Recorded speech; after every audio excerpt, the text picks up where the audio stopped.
எல்லாருக்கும் வணக்கம். என் பேர் சக்தீஸ்வரன். இந்த வீடியோ ஃபுட்டேஜ் பாத்ரூம் நான் தான் சம்பவம் நடக்கும்போது இருந்தால் நடந்ததெல்லாம் நாங்கள் அங்கே சொல்லியாச்சு, கோர்ட்டில் சொல்லிட்டு இன்னைக்கு நீதிபதி ஐயா விசாரணை நடந்துச்சு. நாங்கள் அங்கே போயிட்டு வந்துட்டு தான் இருக்கோம். இதுக்கிடையில் ஒரு சிலர் நம்மளை தவறுதலாக உள்ள கிரியேட் பண்ணி விட்டுறாங்க. அந்த குற்ற பின்னணி உள்ளவங்களோட தொடர்பு இருக்கிறவங்கள நண்பர்கள் மூலியமா ஒரு சிலர் எனக்கு சொன்ன ரிப்போர்ட்டே சொன்னாங்க, என்ன சொன்னாங்கன்னு சொல்லிட்டாங்க. நான் பேர் சொல்ல விரும்பல. இந்த மாதிரி நாங்க தான் அடிச்சு அவங்கள்ட்ட ஒப்படைச்சுன்ற மாதிரி, நாங்க தான் முதல்ல அடிச்சு அவங்கள்ட்ட அப்படி ஒப்படைச்சுன்ற மாதிரி சொல்றாங்க. அங்க இருந்து யாராவது ஒருத்தர் அந்த வார்த்தையை சொல்லல. எல்லாருக்குமே தெரியும் அங்க என்ன நடந்ததுன்னு. அங்க ஊர்க்காரங்களும் தெரியும். ஊர்க்காரங்க அன்னைக்கே பேட்டி கேட்டிருக்காங்க நிறைய பேர். இந்த மாதிரி சக்தின்ற பையன் அடிச்சாராம், அடிச்சுக்கணும் வந்து ஒப்படைச்சாரான்னு சொன்னாங்க. நான் அந்த மாதிரி நினைச்சுதான் நான் அந்த வீடியோ நான் எடுக்கணும்னு எனக்கு தேவையே கிடையாது. அது எல்லாத்தையும் வேணா கேட்டுக்கிட்டேன். அது அவங்களோட தனிப்பட்ட விருப்பம். ஆனா அது விசாரணையில தெரிஞ்சிடும், யாரு என்னன்னு தெரிஞ்சிடும். அது கண்டிப்பா உறுதியா இருக்கும் அதுல.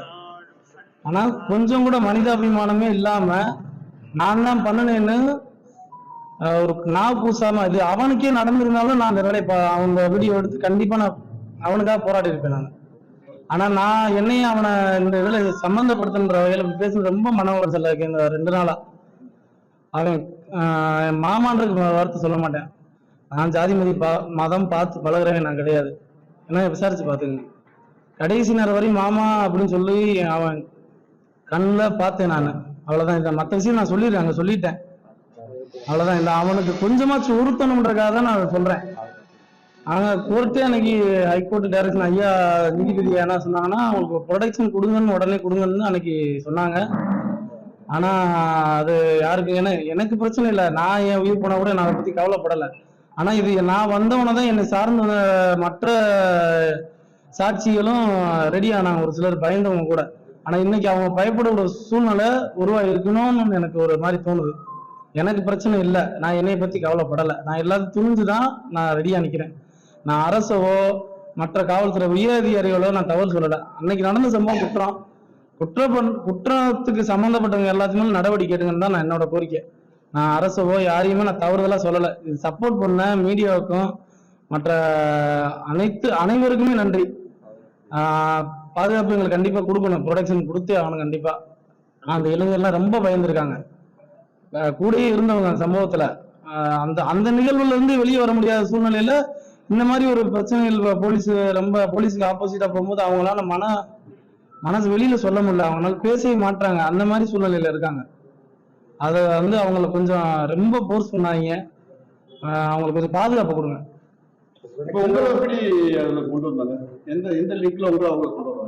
அது அவங்களுக்கு தெரியணுன்றக்காக நான் அந்த பேட்டி சொல்றேன். அவனுக்கு மனசு உறுத்தணும், அவனுக்கு இது அதோட வாயை மூடணுன்றக்காக நான் சொல்றேன். அவங்க யாருன்னு எனக்கு தெரியும், இங்க இருந்து ஒரு சில ரிப்போர்ட்டருக்கும் தெரியும். அவங்க தான் சொன்னாங்கன்னு என்கிட்ட சொல்லிட்டாங்க. ஆமா, அதுவும் உண்மைதான். 6 பேர் கைதாயிருக்காங்க. அதுல பர்டிகுலர் ராஜா மட்டும் சொல்றது என்ன காரணம்? ஏன்னா அந்த சொன்னாங்க பாத்தீங்கன்னா, சொன்னவங்க அவங்களோட சம்பந்தப்பட்டவங்கன்னா அவங்களோட கான்டாக்ட்ல இருக்கிறவங்க. ஆனா நீங்க அவரோட மொபைல் ஹிஸ்டரி நீங்க வாங்கி செக் பண்ணி பாருங்கன்னு சொல்லி நான் அதோட காவல்துறைக்கு திரும்ப ஒரு அழுத்தம் நீதிமன்றத்துல கண்டிப்பா நான் சொல்லுவேன். அவரோட ஃபுட்டேஜ, அவரோட கால் ஹிஸ்டரிய, ராஜான்ற கால் ஹிஸ்டரி, யாருக்கு பேசினார், குற்ற பின்னணி உள்ளவங்களோட கால் ஹிஸ்டரி வாங்கி செக் பண்ணுங்க. என்னைய பத்தி யார்கிட்ட சொன்னாருன்றது விவரம் அதுலயே தெரிய வரும். நான் அது யார்கிட்ட சொன்னான்னு சொல்ல விரும்பல. அதை நீங்க கேட்டு தெரிஞ்சு. யார்கிட்ட சொன்னான்னு சொல்ல விரும்பல, என்ன சொன்னாங்க? நான் தான் அடிச்சு கொண்டாந்து விட்டேன்னு தான் சார் சொன்னாங்க. அதை தான் சொல்லிட்டேன் நான் ஆரம்பத்திலேயே. நான் தான் அடிச்சு கொண்டாந்து ஒப்படைச்சேன்னு சொல்லிட்டாங்க. இல்ல அதான் அது தெரியும். நாங்க எல்லாத்தையும் சொல்லியாச்சு. என்ன நடந்துச்சுன்னு கேட்டாங்க. யாரும் அந்த பையனை ஸ்டேஷன் கூட்டு வந்தான்னு கேட்டாங்க. கூட பணிபுரிஞ்ச பையன், அன்னைக்கு கஸ்டடியில இருந்த பையன் தான். அன்னைக்கு அந்த பையனை தான் அன்னைக்கு பைக்ல ஏத்திட்டு போறாப்புல ஸ்டேஷனுக்கு. நாங்க யாரும் ஸ்டேஷனுக்கு அவரை ஏத்தி கூட்டிட்டு போல. அந்த அம்மா போக முடியுதுனால கூட்டி போய் விட்டாங்க. அவ்வளவுதான். ஸ்டேஷனை காட்டுங்கன்னு சொன்னப்போ அங்க டிரைவர் ஒருத்தர் வண்டி எடுத்து போறாரு. அவரை ஏத்துறதுக்கு நாங்க பைக் எடுத்துட்டு போறோம். அவ்வளவுதான். மற்றபடி இது எதுவும் அவங்க திருப்பணம் காவல் நிலையத்துல நாங்க ஃபுட்டேஜை செக் பண்ணிட்டு நாங்க விசாரிச்சு சொல்றேன்னு அங்க இருந்த சார்பு ஆய்வாளரும் சொல்லிட்டாங்க.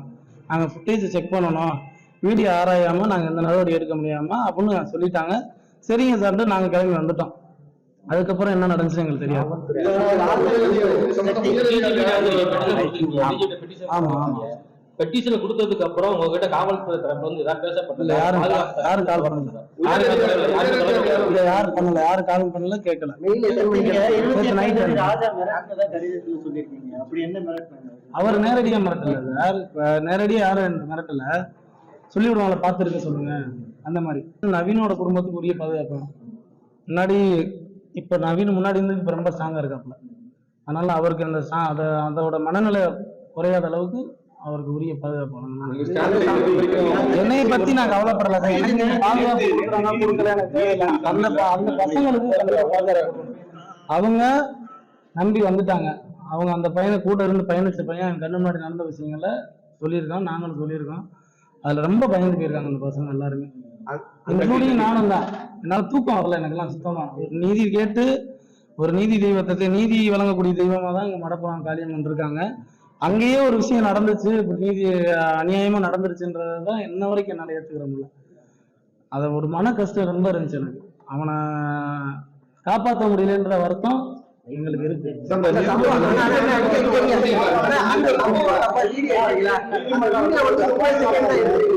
அதற்கு மேல அங்க இருந்து நீங்க பாத்தீங்களா? 30 செகண்டுக்கு மேல என்னென்ன நடக்கல? நான் உடனே வெளியே வந்துட்டேன்.